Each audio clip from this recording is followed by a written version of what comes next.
Pra câmera. Olá pessoal, tudo bem com vocês? Bom, estamos aqui para mais uma aula. Faremos uma aula de resolução de questões dentro da temática ali da avaliação da e para a aprendizagem e a respeito também sobre o conselho de classe. Esses dois temas são temas que estão ali caindo frequentemente em concursos vinculados à educação. Se vai falando de educação, vai falar de avaliação da aprendizagem, vai falar da avaliação para a aprendizagem, vai falar de conselho de classe, se for vinculado à escola, porque são temas pertinentes ali para a nossa área, certo? E nos concursos que nós estamos trabalhando, nos editais recentes, tem sido cobrada essa temática e é por isso que nós vamos trabalhar a respeito disso, recordar algumas coisas e aprender outras, certo? Vamos começar então? Vamos lá? A primeira parte da aula, nós vamos falar a respeito da avaliação da e para a aprendizagem. Quando nós falamos em avaliação, nós pensamos ali de imediato naquela prova que a gente aplica aos alunos para saber se eles entenderam, compreenderam o conteúdo e ficaram com isso quando foi questionado a respeito daquilo que foi trabalhado. Esse é o primeiro pensamento, sem a gente entrar numa reflexão. Quando a gente começa a olhar para a avaliação, a gente percebe que ela vai para além disso, né? Que a avaliação envolve ali tanto essa compreensão daquilo que foi trabalhado por parte do professor, tanto uma avaliação do que como o professor pode vir melhorar o seu trabalho a partir dos resultados dos seus alunos, como ele pode tratar de uma outra perspectiva, trabalhar uma outra tipo de metodologia, enfim. Nós temos ali uma diversidade de pensamentos e de funções para essa avaliação que está sendo realizada. E para além disso, além da avaliação que é trabalhada dentro de sala de aula, com os alunos, feito ali pela própria escola e pelo professor, nós temos avaliações ali de larga escala, que são avaliações que são feitas às vezes pelos órgãos ali, seja municipal, federal ou estadual. E aí a gente vai falar um pouco a respeito dessas avaliações de larga escala, né, as mais trabalhadas e mais solicitadas no concurso nas próximas questões. Vamos lá? A primeira questão traz para a gente ali o seguinte: o Sistema de Avaliação da Educação Básica, SAEB, é composto por duas avaliações complementares entre si: a Avaliação Nacional da Educação Básica e a Avaliação Nacional do Rendimento Escolar, conhecido ali como Prova Brasil. Ambas realizadas a cada 2 anos, quando são aplicadas provas de língua portuguesa e de matemática. Assinale a alternativa que representa as principais diferenças entre as duas avaliações nacionais. Então, o que nós temos aqui? A questão está trazendo para a gente uma informação importante a respeito das avaliações da educação básica, e aí trazendo ali que temos duas que se complementam e que são bem importantes em si. Uma que é a Avaliação Nacional da Educação Básica e a outra a Avaliação Nacional de Rendimento Escolar, conhecido popularmente ali como a Prova Brasil. Traz uma periodicidade de realização dessa prova, as disciplinas que são cobradas, né, que é da Prova Brasil, e pergunta para você ali na questão, para você assinalar qual alternativa que apresenta as principais diferenças entre as duas avaliações nacionais. Você precisa conhecer sobre as duas avaliações e diferenciar uma da outra ali para responder a questão, beleza? Primeira alternativa diz o seguinte: a primeira avalia os estudantes da educação básica de todas as modalidades de ensino e a segunda avalia apenas o rendimento escolar dos alunos. A primeira é amostral e inclui as escolas particulares e a segunda é censitária para séries avaliadas nas escolas públicas do ensino fundamental. Letra C. Ambas avaliam o rendimento, mas a segunda inclui as escolas particulares. Letra D. Ambas avaliam todas as crianças, mas a primeira é censitária. E letra E. Ambas são amostrais, mas na Prova Brasil se aplicam questionários complementares. Então, ele traz para a gente ali diferenciação entre as duas, a gente precisa saber quais dessas diferenças estão corretas ali, sendo que a primeira é a Avaliação Nacional da Educação Básica e a segunda, a Prova Brasil, a Avaliação Nacional do Rendimento Escolar. E aí, vamos lá responder então? Resposta correta, a letra B. Vamos voltar? A letra B traz para a gente o seguinte: a primeira é a amostral. Quem é a amostral? A Avaliação Nacional da Educação Básica. Ela é amostral por quê? Porque é feita uma amostra, então não é para todo mundo. Então, se ela é amostral, uma parte vai fazer, uma série é escolhida, conforme a organização deles. E a segunda, ali, a primeira é amostral e inclui as escolas particulares, e a segunda é censitária para séries avaliadas nas escolas públicas do ensino fundamental. A segunda já vem em forma de censo, de ser censitária. O que isso significa?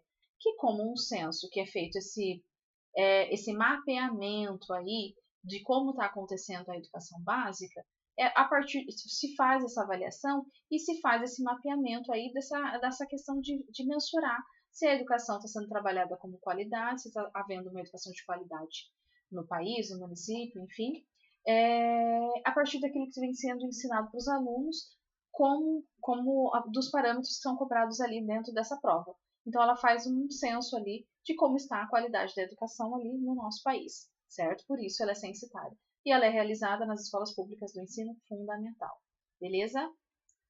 Vamos para a próxima. O Sistema Nacional de Avaliação da Educação Básica, coordenado ali pela União, em colaboração com os estados, Distrito Federal e municípios, constituirá uma fonte de informação para a avaliação da qualidade da educação básica e para a orientação das políticas públicas desse nível de ensino. No que concerne o sistema de avaliação, segundo a Lei 13.005 de junho de 2014, assinale a alternativa correta. Que informação importante a gente tem ali no enunciado desse exercício? Ele traz para a gente ali que a avaliação da Nacional da Educação Básica ela é feita em conjunto. Com quem? União, Estado, Distrito Federal e municípios. E serve de fonte de informação. Não falei agora que essas avaliações são para a gente mensurar a qualidade da educação? Então, ela é uma fonte de informação para mensurar o quê? A qualidade ali em si dessa educação básica e a partir desse resultado, o que faz com esse resultado? Nada, não. Se orienta ali para a realização e organização de políticas públicas ali, caso haja necessidade, alteração de política, direcionamento de políticas públicas para determinados espaços, determinados locais, enfim. É para avaliar, para poder o quê? Para melhorar. Essa é a ideia, né? Pelo menos na ideia é essa. Vamos para a alternativa, então. Assinale a alternativa correta dessas opções que vão ser lidas agora. Letra A. O Ministério da Educação, MEC, é responsável pela elaboração e o cálculo do Índice de Educação Básica, IDEB, e dos indicadores referidos ao Sistema Nacional de Avaliação da Educação Básica. Letra B. Os indicadores de rendimento escolar referem-se ao desempenho dos estudantes apurados em exames nacionais de avaliação, com participação de pelo menos 50% dos estudantes de cada ano escolar, periodicamente avaliado em cada escola, e os dados pertinentes apurados pelo Censo Escolar da Educação Básica. Letra C. A elaboração e a divulgação de índices para avaliação de qualidade, como, por exemplo, o Índice de Desenvolvimento da Educação Básica, IDEB, que agregam os índices, os quais elidem a obrigatoriedade de divulgação de cada um deles de forma unificada. Letra D. Os indicadores de rendimento estudantil serão estimados por etapa, estabelecimento de ensino, rede escolar, unidade de federação e em nível agregado nacional, sendo amplamente divulgados, ressalvados ali a publicação de resultados individuais e indicadores por turma, bem como para a comunidade do respectivo estabelecimento e para o órgão gestor da respectiva rede. Letra E. Os indicadores de avaliação institucional relativos a características, como o perfil do alunado e do corpo dos profissionais da educação, as relações entre dimensões do corpo docente, do corpo técnico, do corpo discente, infraestrutura das escolas, recursos pedagógicos disponíveis e os processos de gestão, entre outros relevantes. Então, nós temos aqui várias questões que estão falando ali, várias afirmativas que falam sobre essa organização estrutural ali, de como acontece esse desenvolvimento desses índices, essa divulgação, o que mensura. Então, assim, você precisa conhecer a respeito ali do IDEB para poder responder a respeito, certo? O que ele traz para a gente de resposta, então? A resposta E, a alternativa E, que traz para a gente ali a respeito desse índice de desenvolvimento da educação básica, a respeito dessas avaliações que são realizadas ali da educação básica, que essas avaliações apresentam ali indicadores de avaliação institucional, que são relativos a características da escola, perfil dos alunos dessa escola, corpo dos profissionais da educação, quais são os profissionais, qual é a formação desse profissional, se é homem, se é masculino, se é feminino, as relações entre as dimensões do corpo docente, do corpo técnico, do corpo discente, a infraestrutura das escolas, os recursos pedagógicos que apresentam nessa escola, que são disponíveis, os processos de gestão, entre outras coisas que eles acharem relevante. Gente, quando a gente responde esse censo, porque quando vem essa prova, vem o censo, nós respondemos sobre tudo que tem dentro da instituição. Eu respondo todo ano, a gente responde essas informações, e eles perguntam de tudo, quantidade de livros, quantos computadores tem na escola, quantos desses computadores são para acesso ao aluno, quantos é só para secretaria, quantos que é só para gestão, tem tablet, não tem tablet, tem biblioteca, tem sala de leitura, ou é sala de leitura. Então ele faz ali um rastreamento para saber para quê? Para saber que esse perfil de escola com essa condição, com essa organização foi avaliado e teve essa nota no IDEB. Esse perfil de escola com essa condição, mas sem isso, ou sem uma sala de informática, ou sem biblioteca, teve essa nota. Teve diferença? Não teve diferença? É relevante isso? A gente precisa fazer mais políticas públicas para a criação seja de bibliotecas na escola? Precisa fazer mais política pública referente à aquisição de equipamentos de informática, tecnologia? Os alunos não compreendem? Então é para isso, para fazer esse rastreamento sobre como está a estrutura dessa escola, isso frente ao trabalho que é desenvolvido, porque a educação de qualidade não é só um bom professor, a gente precisa de todas essas questões para poder avaliar, enfim, a qualidade da educação num determinado número, certo? Porque tudo isso vira um número no final. Então a gente tem esses indicadores ali de avaliação com todas essas características e qualquer outra coisa que eles considerem relevante, sendo questionado e sendo avaliado ali na condição dessas escolas, tá? Isso para além do que é cobrado na prova para os alunos e tudo mais, beleza? Então, nessa resposta aqui, nessa questão, nós temos a resposta E como uma resposta correta. Próxima questão. A avaliação educacional ela é essencial para nortear o trabalho dos professores e gestores escolares. As avaliações em larga escala podem gerar dados cruciais para a implementação de políticas públicas e a melhoria da qualidade do ensino. Criado ali em 2007, o Índice de Desenvolvimento da Educação Básica, o IDEB, é o principal indicador de qualidade da educação no Brasil. Em relação ao IDEB, é correto afirmar que, então ele está falando para a gente ali sobre essa avaliação educacional e o índice que é criado após essa avaliação, que é o IDEB. Letra A. Estabelece metas de melhoria da educação, que são iguais para todas as escolas do país. Letra B. É calculado através do cruzamento da taxa de aprovação escolar com as médias de desempenho no sistema de avaliação da educação básica. Letra C. O índice varia numa escala de 0 a 10, sendo que a meta geral para o Brasil até 2022 era alcançar a média 10. Letra D. As informações do SAEB, de participação obrigatória das escolas públicas e privadas, compõem a nota do IDEB. E aí, gente, qual dessa é correto se afirmar? Vamos lá? Resposta correta, letra B. Em relação ao IDEB, é correto afirmar que é calculado através do cruzamento da taxa de aprovação escolar com as médias de desempenho do sistema de avaliação da educação básica. Então, você percebe que dentre os requisitos, as coisas que são mensuradas, um dado importante ali para sair o resultado desse IDEB é a taxa de aprovação escolar frente às notas que os alunos e estudantes tiram na prova que é realizada, certo? Então, esse é um dado bem importante. Falar sobre a questão da aprovação escolar, porque a gente consegue mensurar várias questões ali quando a gente olha para a questão de taxas de aprovação, de se pensar de estratégias de ensino que foram trabalhadas ou não, quantidade de alunos que tem reprova, com região que a escola está localizada, com uma diversidade de questões. E aí existe o cruzamento desses dados ali, né, com as equações, com as contas que são feitas ali a partir do próprio do IDEB e tal, para poder sair mensurar essa nota aí de desempenho, esse indicador de desempenho. Beleza? Resposta B, então, resposta correta. Mais uma questãozinha. A prova Paraná Mais é uma avaliação em larga escala, que avalia de forma censitária o desempenho dos estudantes do 5º e 9º ano do ensino fundamental e 3ª e 4ª série do ensino médio da rede estadual do Paraná. Agora aqui a gente está falando de uma avaliação do Paraná.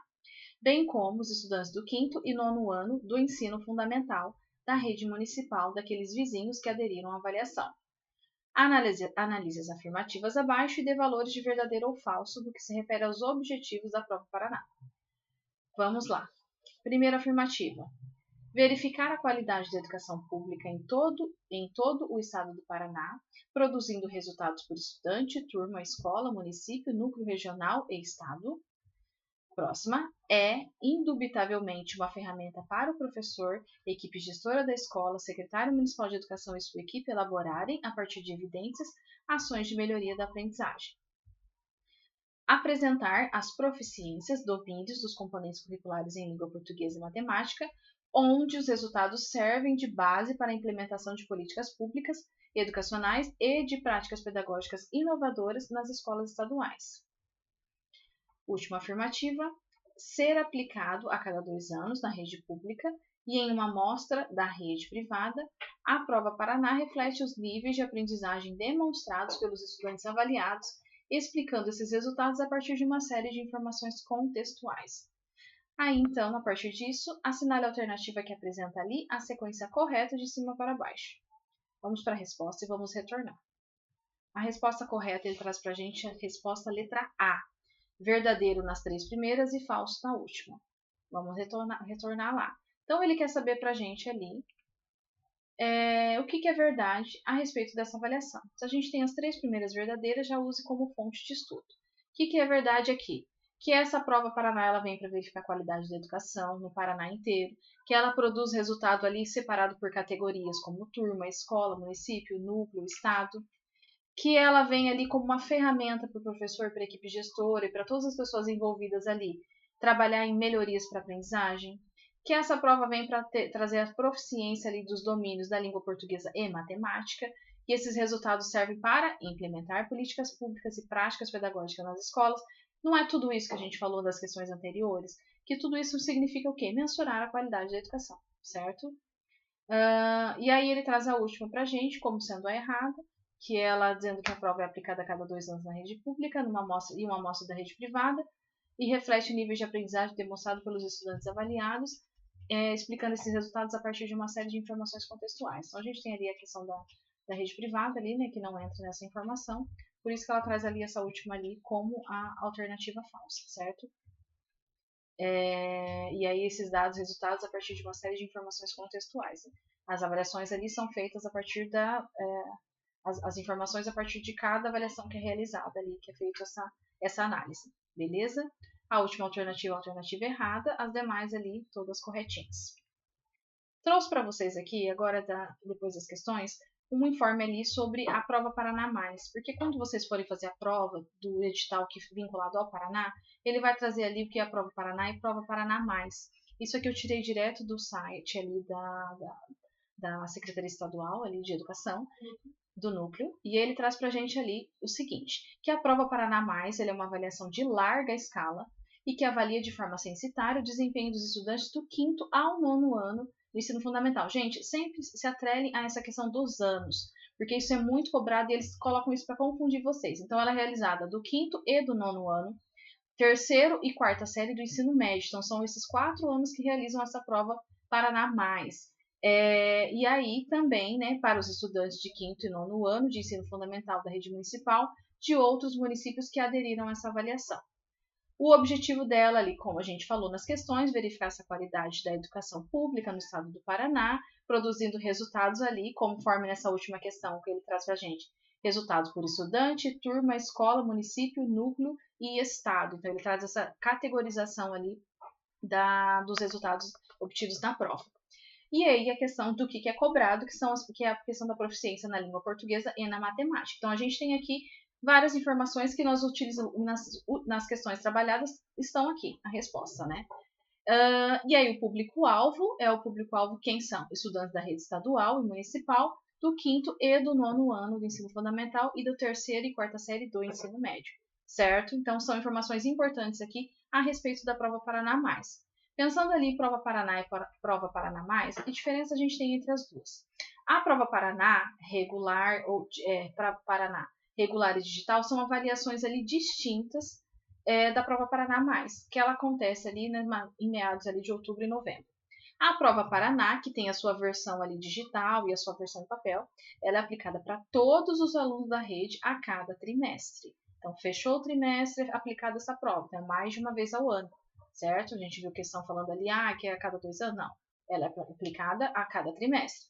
A prova Paraná+, ela é direcionada aos estudantes que estão no fim de cada etapa de ensino, aqueles do segundo ano do ensino fundamental, etapa final da alfabetização, alunos do quinto ano do fundamental, que são os últimos anos finais ali das séries iniciais, o nono ano do ensino fundamental, que é o último dos anos finais ali na segunda parte, e a terceira série do ensino médio ou quarta série para estudantes da educação profissional. Então a gente tem essa diferenciação ali de para quem é aplicado e quando é aplicado. Então o que nós temos ali? Que essa prova, as notas ali também vêm para ajudar a contribuir ali para o acesso à Universidade Estadual de Paraná. Então, a gente tem algumas universidades que aceitam ali a nota da prova Paraná+, e que ela é uma avaliação de... A prova Paraná, ela é diagnóstica por trimestre e avalia os conteúdos daquele trimestre específico. A prova Paraná+, é uma avaliação de desempenho para ver os níveis de aprendizagem do estudante ao longo daquele processo, na finalização daquela etapa, certo? Então, são as diferenças principais ali entre essas duas provas, né? Dá para confundir ali pelo nome por parecer ser a mesma coisa, só tem uma palavrinha a mais ali, que é o mais. Então, saber que uma é aplicada trimestralmente e a outra é aplicada no fim de alguns ciclos, certo?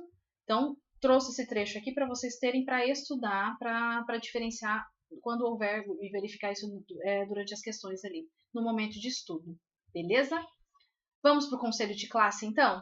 Falamos de avaliação, e quando a gente fala de avaliação, a gente chega na questão também do conselho de classe. Então, ali é um tema ali que faz parte ali, que está agregado à questão da avaliação, que é um momento que os professores... O que é o conselho de classe? É esse momento que nós temos ali toda a equipe envolvida para discutir alguns casos a respeito da aprendizagem dos alunos ali no decorrer do período, do trimestre ali, conforme foi trabalhado.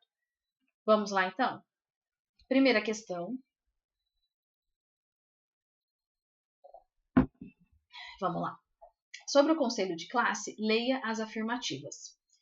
Primeiro, o conselho de classe tem em uma visão democrática, é uma instância meramente burocrática em que se buscam justificativas para o baixo rendimento dos alunos. Número 2. O conselho de classe guarda em si a possibilidade de articular os diversos segmentos da escola e tem por objeto de estudo o processo de ensino. Número 3. Para maior eficácia do conselho de classe, seria necessário o envolvimento de outros segmentos da comunidade escolar, por exemplo, alunos representantes de turmas. E aí ele traz, após essas 3 afirmativas, perguntando para você o que está correto ali, em quais afirmativas está correto o que está sendo afirmado. Alternativa A, somente a 1, a B, somente a 3, a C, a 1 e a 2, a D, a 2 e a 3 e a E, a 1 e a 3. Vamos para a resposta, então? Resposta D, alternativa 2 e a afirmativa 2 e 3. Significa, então, que nós temos a primeira como errada. Vamos voltar na primeira lá. O conselho de classe, em uma visão democrática, é uma instância meramente burocrática, em que se buscam justificativas para o baixo rendimento dos alunos. Gente, é isso. Se a gente já está falando ali que ele está numa visão democrática, significa que a gente está ali para ouvir, com várias pessoas participando, para se discutir a respeito daquele aprendizado, que é o foco da escola, sobre as questões desse aluno. Se ela é uma instância meramente burocrática, não precisaria ser democrática, poderia ser uma pessoa fazendo lá e aí bastaria ali a burocracia. E aí que se buscam justificativas para o baixo rendimento dos alunos, a gente está ali no conselho para quê? Para discutir possibilidades para se melhorar essa questão do ensino, refletir sobre como foi trabalhado e pensar em possibilidades para esse aluno melhorar e atingir esse rendimento necessário e aprender o conteúdo, né? Para que ele chegue nesse conteúdo e aprenda. E não para ficar justificando que ele tirou essa nota porque só ficou conversando, porque faltou demais, porque não, enfim, não copiou o que estava no quadro, enfim, não é para lá, não é esse o momento. Apesar de ser um momento muito popularmente conhecido como um momento ali de desabafo entre os professores, ele precisa ser um momento para se articular possibilidades desse aluno chegar ao conhecimento, e não para só justificar o porquê chegou nessa nota. Beleza? Por isso essa alternativa é a alternativa errada, e a resposta correta está ali na afirmativa 2 e 3, na resposta D. Mais uma questão. O conselho de classe é um momento importante para a escola, de acordo com Hoffman, levando-se em consideração uma prática libertadora de avaliação, o conselho de classe deve constituir-se em um momento de: letra A, apresentação de notas e conceito dos alunos; Letra B. Privilegiar as questões relativas ao conteúdo atitudinal. Letra C. Reflexão conjunta sobre as possibilidades de alunos e professores. Letra D. Análise e deliberação dos documentos oficiais de avaliação. Letra E. Seleção de pareceres finais dentro de um rol já estabelecido pela escola. E aí, gente, qual é a resposta correta? O que deve constituir esse conselho de classe, tendo em vista ali uma perspectiva libertadora de avaliação?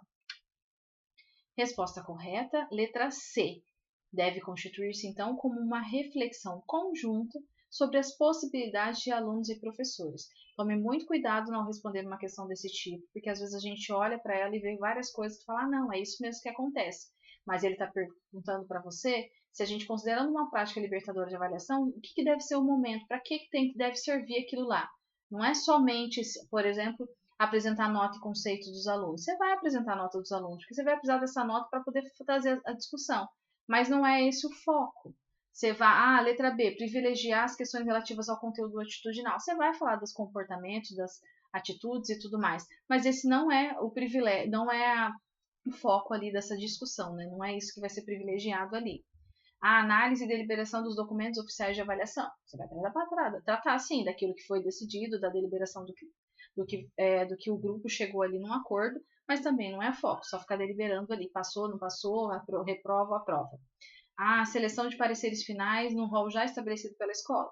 Se é um momento democrático, não é aquilo somente que é estabelecido pela escola. É preciso se trazer para o conjunto ali, para essa perspectiva ali de pensar a possibilidade desses alunos e desses professores, e aí, a partir disso, né, chegar num parecer final.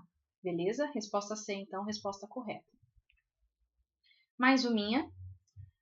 O conselho de classe é uma instância colegiada que tem como objetivo o ensino e suas relações com a avaliação da aprendizagem. Sobre o conselho de classe, como espaço de prática democrática e coletiva, é incorreto afirmar que. Então, mais uma vez, ele está trazendo para a gente ali. Conselho de classe é para trabalhar o objeto de ensino, o objeto é o ensino, sua relação com a aprendizagem, e aí precisa ser democrático e coletivo. O que é errado falar sobre quando a gente fala a respeito disso? Letra A. Uma das suas características é a organização interdisciplinar. Letra B. Seleciona e problematiza as necessidades de aprendizagem das turmas. Letra C. As suas análises devem ser centralizadas na pessoa do aluno. Letra D. É um órgão deliberativo em relação ao uso de metodologias e estratégias de ensino. E aí, gente, o que está errado aqui? Qual dessas aqui? Então, se a gente tem 4 alternativas, 3 estão corretas aqui. O que está errado? Letra C. As suas análises, a análise que acontece dentro do conselho, devem ser centralizadas na pessoa do aluno. Então, a gente vai com análise para além disso. Não é centralizado somente no aluno.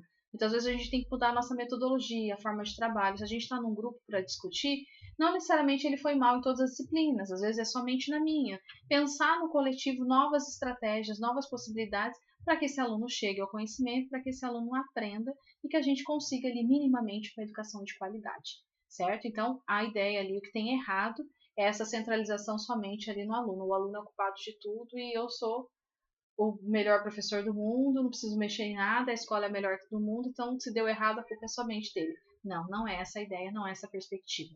Beleza? Mais uma questão. Considere a imagem que representa ali, hipoteticamente, uma reunião do conselho de classe em uma cultura escolar tradicionalmente instalada, para análise das notas obtidas pelo aluno J no 8º ano do ensino fundamental. Então, nós temos ali uma imagem hipotética ali de um momento de conselho de classe e temos a fala de 2 professores ali para os demais. Todos eles olhando as notas, avaliando os livros ali, né, de chamada, e aí um professor fala, é aquele que está sempre com as meninas. E o outro fala, é o que senta perto da porta. Pergunta, né, se é o que senta perto da porta. Não identificou quem é o aluno. Considerando o contexto, o papel do conselho de classe é exceto. Então, aqui nas alternativas ele vai trazer para a gente várias opções falando sobre o papel do conselho de classe, menos uma delas. Letra A. Buscar novas formas de acompanhamento dos alunos em seu percurso nos ciclos. Letra B. Rever propostas curriculares alternativas para alunos com dificuldades específicas. Letra C. Elaborar ficha de registro de desempenho do aluno, objetivando o seu acompanhamento no decorrer dos ciclos e informação aos pais. Letra D. Reforçar e legitimar os resultados dos alunos como um veredito acabado, já fornecido pelos professores e registrado em seus diários. Letra E. Propor adaptação curricular para os alunos portadores de necessidades educativas especiais e propostas de organização dos estudos complementares. Gente, você observa o quê? Se você sabe para que serve o conselho de classe, qual é o papel dele, percebe que essa imagem aqui é uma imagem que veio só para poder ilustrar. Algumas questões, às vezes a gente tem um texto imenso, e aí depois que você lê o texto, quando vem a pergunta, você não precisava nem ter lido o texto para poder responder a pergunta. Ele vem ali para contextualizar. Então é uma imagem que veio para ilustrar, e o que está perguntando ali na questão é somente pensando num contexto de conselho de classe, mas se você sabe para que serve esse conselho de classe, essa imagem vem somente ali como um ilustrativo mesmo, tá? Então você não precisa ficar voltando na imagem para tentar entender e responder isso aqui. Beleza? Vamos para a resposta correta, então. A letra D. Ele está falando, a pergunta era daquilo que é o exceto, aquilo que está errado na alternativa. Então, ele traz para a gente ali que o conselho de classe, não é papel do conselho de classe, reforçar e legitimar os resultados dos alunos como um veredito acabado, já fornecido pelos professores e registrado em seus diários. Então, significa o quê? Que não é porque o professor colocou lá um resultado, para mim está reprovado, não está apto para seguir no próximo ano. Então o professor falou isso, acabou, ninguém discute mais nada. Não, não é um veredito acabado, já fornecido, já registrado no diário, no livro de chamada, enfim, aonde foi. Não é isso. Se é um momento para ser democrático, é um momento para explorar outras possibilidades, entender por que chegou naquele resultado, por que esse professor chegou nesse veredito ali, enfim. E não pode ser uma coisa final. Pode ser que o resultado seja esse mesmo que o grupo delibere, mas não necessariamente somente o professor, certo? Por isso, esta é a nossa resposta que está errada. Vamos para mais uma, então? Com relação ao desempenho escolar dos alunos, conforme apontam ali a OCDE, se enroscou aqui, e a Unesco, os resultados da avaliação são o principal instrumento para medir a qualidade da educação. Portanto, os registros do desempenho dos estudantes no livro Registro de Classe devem ser analisados pelo Conselho de Classe, a fim de que se possa identificar em quais recursos ou processos são necessários realizar ajustes. É o Conselho de Classe que pode colaborar neste processo, visto que, de acordo com o regimento escolar, ele é o órgão colegiado de natureza consultiva e deliberativa em assuntos pedagógicos fundamentados no projeto político-pedagógico, PPP. Coloque F nas alternativas falsas e V nas alternativas verdadeiras em relação ao conselho de classe. Vamos lá? Primeira opção ali. Seu objetivo é analisar as ações educacionais, indicando alternativas que busquem garantir a efetivação do processo de ensino e aprendizagem, oportunizando aos estudantes formas diferenciadas de se apropriar de conteúdos curriculares. Próxima. Os diretores que presidem o conselho de classe encaminham as decisões tomadas individualmente. Na reunião do conselho de classe, devem ser verificados se os objetivos, conteúdos, procedimentos metodológicos, avaliativos e se as relações estabelecidas na ação pedagógica educativa estão coerentes com o PPP e o regimento escolar da instituição de ensino. Próxima afirmativa. O conselho de classe é um momento de análise, reflexão e proposição de melhorias. Próxima. Ele é constituído obrigatoriamente pelo diretor, diretor auxiliar, equipe pedagógica, coordenações e por todos os docentes que atuam numa mesma turma, série e ano, e facultativo aos docentes do atendimento educacional especializado. Próxima. A participação e representação dos estudantes e dos pais ou responsáveis é obrigatória. E aí, gente, qual é a sequência correta dessas questões? O que está correto? O que é verdadeiro? O que é falso aqui? A letra B traz para a gente como sendo uma resposta correta, em que nós temos ali a primeira alternativa como verdadeira, a primeira afirmativa, vamos lá. A segunda como falsa, vamos para a primeira e para a segunda. A primeira como verdadeira, ela é bem clara aqui, até é bonito de ler, que fala sobre o objetivo, que é analisar essas ações educacionais, de oportunizar os estudantes outras formas, verdadeira. A segunda é dada como falsa, porque ele traz para a gente ali que o diretor chega no conselho com a decisão tomada individualmente. Não, lembre-se que é para ser democrático, não é para chegar com uma decisão tomada. A terceira, a quarta estão dadas ali como verdadeiras. A reunião do conselho deve ser verificada os objetivos, conteúdos, se isso tem relação com o projeto político-pedagógico, que o conselho é um momento de análise, reflexão e proposição de melhorias. A outra é dada, a sequência é dada como falsa, porque está falando ali para a gente ali que é facultativo ao atendimento educacional especializado, então assim você exclui o professor que vai trabalhar o AE, não é isso, então assim ela é para ser feita ali participação com todos ali da equipe, certo? E a última questão é dada para a gente ali, vamos lá, como falsa também. Vamos voltar para a última, que diz para a gente o seguinte, que a participação, representação dos estudantes e dos pais ou responsáveis é obrigatória. Não, não é obrigatória, mas ela é permitida sim, que os estudantes e os pais podem participar, mas não é obrigatória, beleza? Por isso ela é dada como falsa. A ordem que ficou para a gente então, ali então ficou verdadeiro, falso, verdadeiro, verdadeiro, falso, falso. Beleza, estava fácil essa questão? Estava fácil essa questão, não estava muito difícil não. Vamos para mais uma então? Leia o fragmento a seguir. Os professores e a equipe de gestão de uma escola da rede municipal de Paulínia reuniram-se em conselho de classe ao final do primeiro bimestre letivo. Além de avaliarem os percursos de aprendizagem dos alunos, os professores analisaram a própria prática. Esse exercício envolveu a reflexão sobre os avanços e limitações do trabalho pedagógico desenvolvido e proposições para o bimestre seguinte. A partir da leitura da situação hipotética narrada acima, analise as afirmativas a seguir. Primeira, o conselho de classe é um espaço que proporciona a construção da participação de todos envolvidos no processo educativo. Segunda, o conselho de classe proporciona o diálogo e a reflexão sobre a organização do trabalho pedagógico da sala de aula e de toda a escola. Terceiro, o conselho de classe pode contribuir para modificar e reorganizar a prática pedagógica. E aí, está correto o que se afirma em? O que está correto ali daquilo que a gente leu? Quais alternativas? Vamos para a resposta? Resposta correta, letra E.